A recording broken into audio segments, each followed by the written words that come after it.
warahmatullahi wabarakatuh. Halo semuanya, kembali lagi dengan aku Mayang Sari. Aku dari Universitas Maritim Raja Ali Haji, Fakultas Ilmu Sosial dan Ilmu Politik. Aku dari Prodi Ilmu Administrasi Negara dengan NIM 1905632010-12. Nah, di sini aku mau menjelaskan terkait penerapan electronic government dalam pelayanan publik di era otonomi daerah. Adapun pemanfaatan atau pengembangan electronic government merupakan suatu upaya untuk mendukung kinerja pemerintah yang berbasis elektronik agar dalam rangka penyelenggara dan peningkatan kualitas itu bisa lebih baik, apalagi kepada layanan kepada masyarakat agar lebih efektif dan efisien tentunya. Nah, menurut Siniapar, bahwa pelayanan adalah cara melayani, membantu, menyiapkan atau mengurus keperluan seseorang atau beberapa kelompok. Melayani yang dimaksud ialah membantu mengurus keperluan atau kebutuhan seseorang sejak diajukannya permintaan hingga sampainya ke penyampaian atau penyerahan. Nah, dalam definisi pelayanan publik, ada Undang-Undang Nomor 25 Tahun 2009 tentang pelayanan publik ditegaskan dalam pasal 1 butir 1 yang berbunyi, pelayanan publik adalah kegiatan atau rangkaian kegiatan dalam rangka pemenuhan kebutuhan pelayanan sesuai dengan peraturan perundang-undang bagi warga negara dan penduduk atas barang, jasa, dan pelayanan administratif yang diselenggarakan oleh penyelenggaraan pelayanan publik. Dalam pelayanan publik sendiri memiliki beberapa aspek pelayanan publik. Yang pertama, adanya rumusan standar kualitas yang jelas dan disosialisasikan kepada masyarakat. Nah, yang kedua, adanya sistem penanganan keluhan yang responsif dan cepat.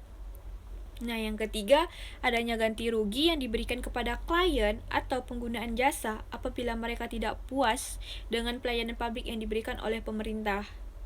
Nah, yang keempat, adanya lembaga banding apabila terjadinya konflik antara klien dengan aparat pemerintah dalam pelaksanaan pelayanan publik. Otonomi daerah semenjak abad ke-19 muncul dua alternatif dalam hal organisasi kekuasaan. Apakah kekuasaan itu ditumpukkan atau disebarkan? Kalau misalnya alternatif ini dibawa ke dalam tata pemerintah, maka ia akan menjadi atau menjelma alternatif antara pemusatan kekuasaan atau otonomi daerah. Dan apabila jatuh pada otonomi daerah, maka konsekuensinya ialah pemerintah pusat harus menyelenggarakan yang namanya desentralisasi.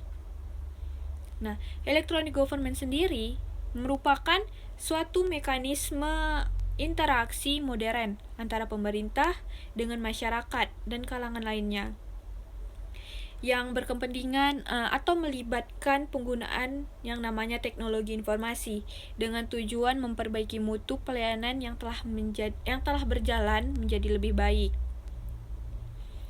Nah, jadi pada pelayanan publik melalui penerapan electronic government teknologi merupakan suatu bentuk perkembangan zaman pada saat ini, yang dimana seluruh manusia di muka bumi ini dipaksa untuk membuka mata yang pada perubahannya teknologi ini menjadi semakin cepat dan mempengaruhi segala aspek kehidupan.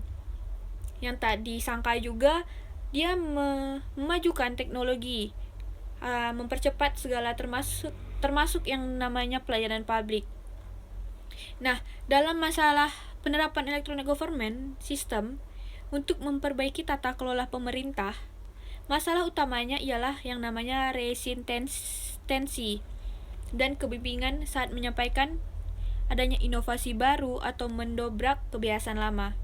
Sedangkan menurut Kumorotomo tahun 2008, ada 3 aspek besar permasalahan dalam penerapan e-government. Yang pertama, yang ada namanya aspek budaya. Yang kedua, ada yang namanya aspek kepemimpinan. Yang ketiga, ada yang namanya aspek infrastruktur.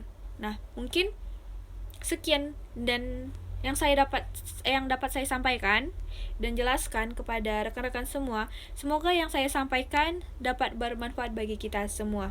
Saya akhiri dengan wabillahi taufik wal hidayah. Wassalamualaikum warahmatullahi wabarakatuh. Terima kasih.